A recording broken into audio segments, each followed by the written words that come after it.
Hi everyone, this is Dinesh Lauri. My topic is distributed file system. Let's get into it. Coming to the introduction, a file is a collection of data stored in one unit, identified by a file name. It can be a document, picture, audio, or video. In computing, a file system controls how data is stored and retrieved. Without a file system, data placed in a storage medium would be one large body of data with no way to tell where one piece of data stops and the next begins. By separating the data into pieces and giving each piece a name, the data is easily isolated and identified. Taking its name from the way paper-based data management system is named, each group of data is called a file. The structure and logic rules used to manage the groups of data and their names is called a file system. There are many different kinds of file systems. Each one has different structure, logic, properties of speed, flexibility, security, size, and more.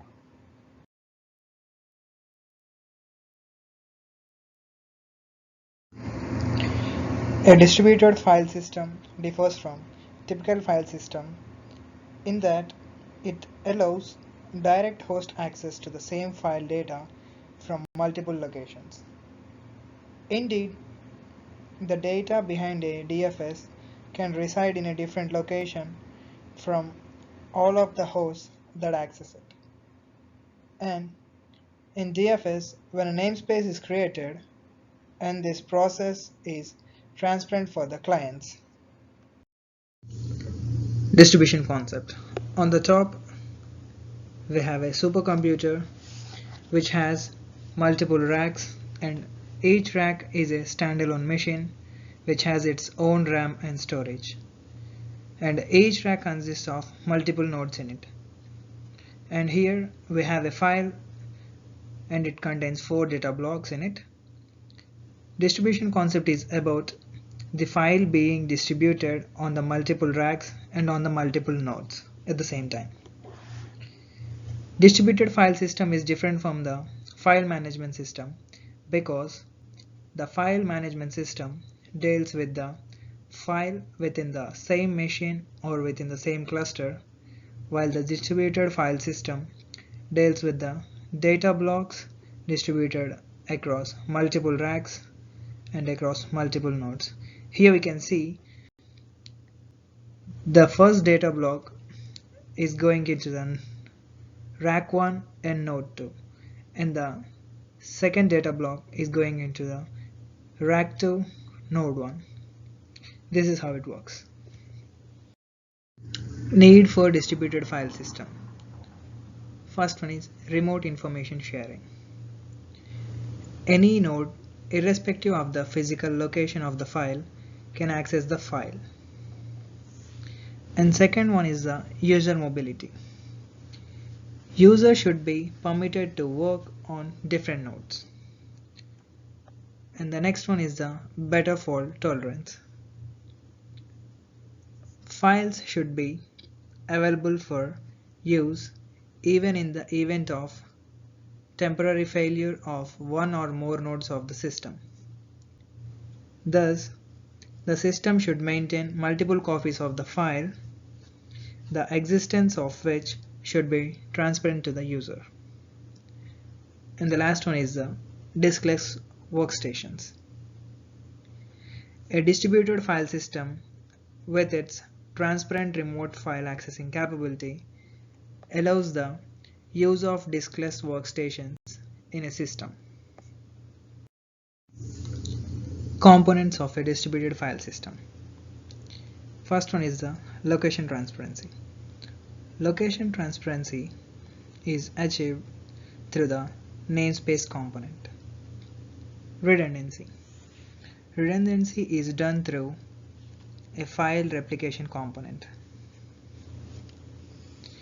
In the case of failure and heavy load, these components together improve data availability by allowing the sharing of data in different locations to be logically grouped under one folder, which is known as the DFS root.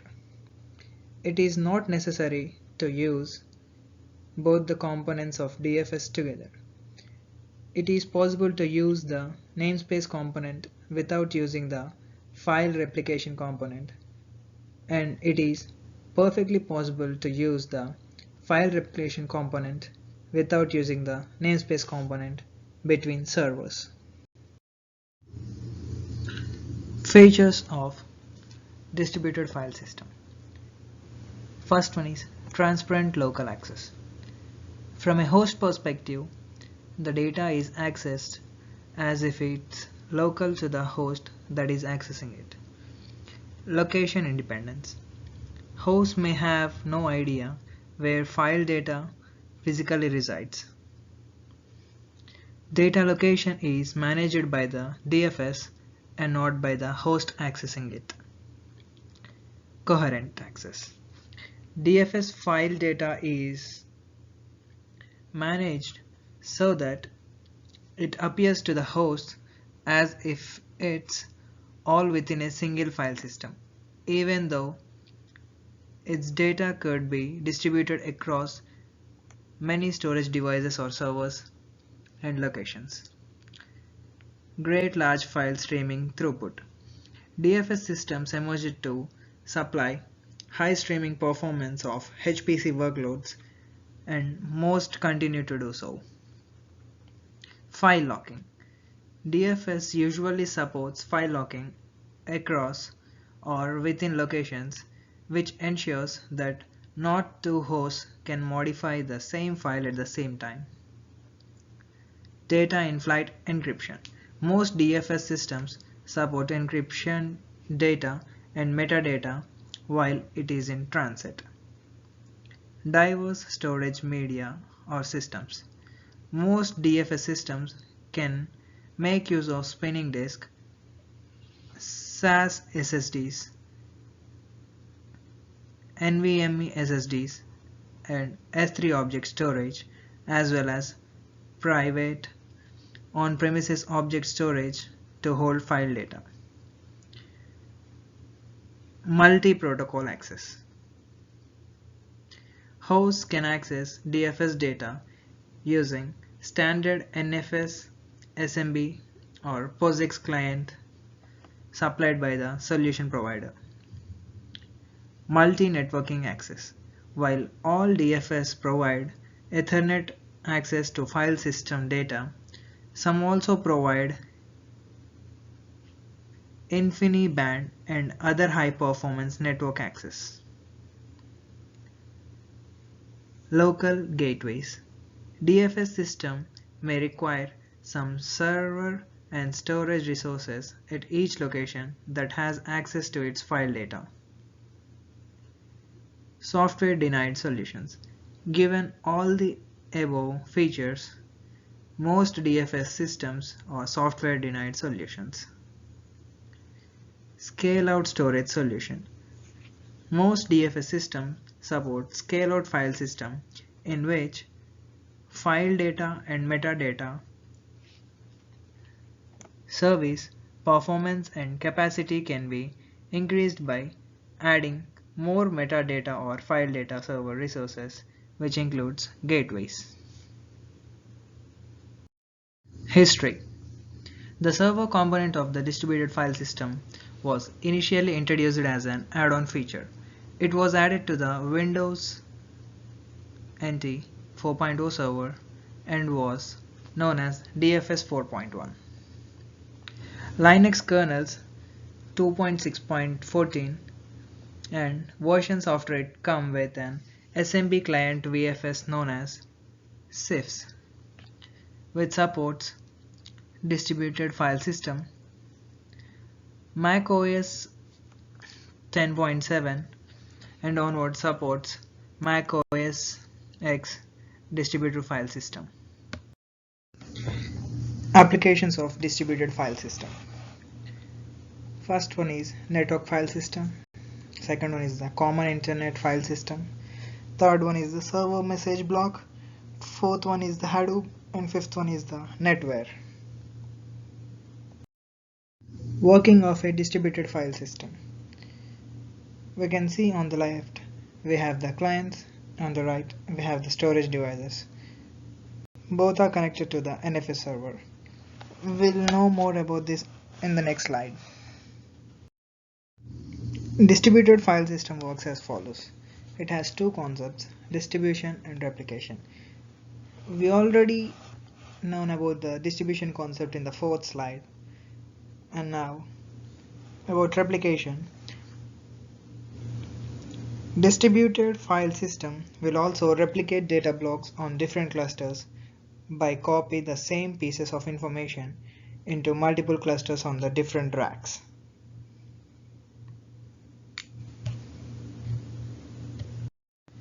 By replication, we can achieve fault tolerance and high concurrency. Fault tolerance is nothing but recover data block in case of cluster failure or rack failure, and high concurrency. Avail same piece of data to be processed by multiple clients at the same time. It is done using the data computation power of each node to parallel process data blocks. Implementation of a DFS. There are two ways to implement.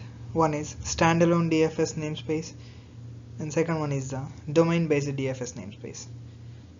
Standalone DFS namespace. It allows only for those DFS routes that exist on the local computer and are not using Active Directory. A standalone DFS can only be acquired on those computers on which it is created. It does not provide any fault liberation and cannot be linked to any other DFS. Domain-based DFS namespace. It stores the configuration of DFS in Active Directory, creating the DFS namespace route accessible at the following path. Examples of commonly used distributed file systems. Two of the most widely used distributed file systems are Google File Systems and Hadoop Distributed File System.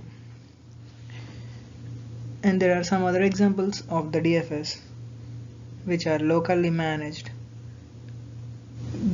Those are OpenIO, Seaweeds-FS, JuiceFS, and which comes under the proprietary are BGFS, ObjectiveFS, Scality, Cobite, and which comes under the remote access are Amazon S3, Google Cloud Storage, Microsoft Azure, and IBM Cloud. These are the characteristics of modern distributed file systems. High IOPS or great small file performance, and cross-protocol locking, cloud resident services, high availability support, file data reduction, data at rest encryption, and geofencing. Let's learn about NFS, which is Network File System.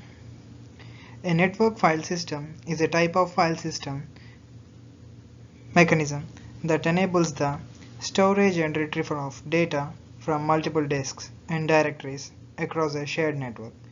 A network file system enables local users to access remote data and files in the same way they are accessed locally. Various advantages of NFS allows easy sharing of data among clients, provides centralized administration, provides security.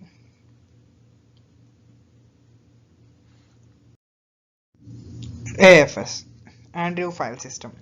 The Andrew File System is a distributed file system which uses a set of trusted servers to present a homogeneous location transparent file namespace to all the client workstations.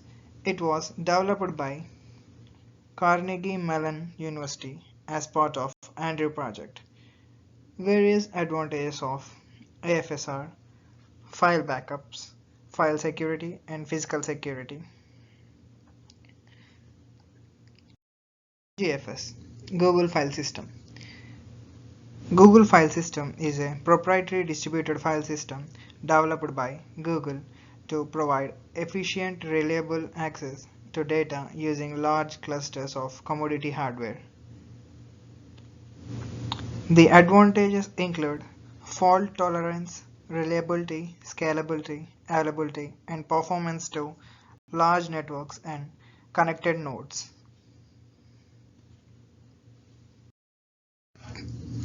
Advantages of DFSR: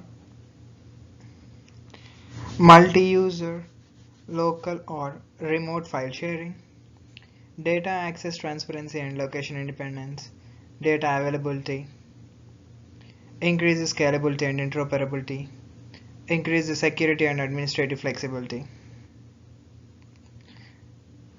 And disadvantages of DFSR: in distributed file system, nodes and connections needs to be secured. Therefore, we can say that security is at stake. There is a possibility of loss of messages while movement from one mode to other. Database connection in case of distributed file system is complicated. There are chances that overloading will take place in all nodes tries to send data at once. Conclusion is, DFS systems offer global access to the same data that is very difficult to accomplish effectively in any other way, especially when you have multiple sites all computing with and consuming the same data. DFS systems can make all of this look easy and seamless without breaking a sweat. So if you have multiple sites or nodes with a need to access the same data, a DFS system can be godsend. Thank you.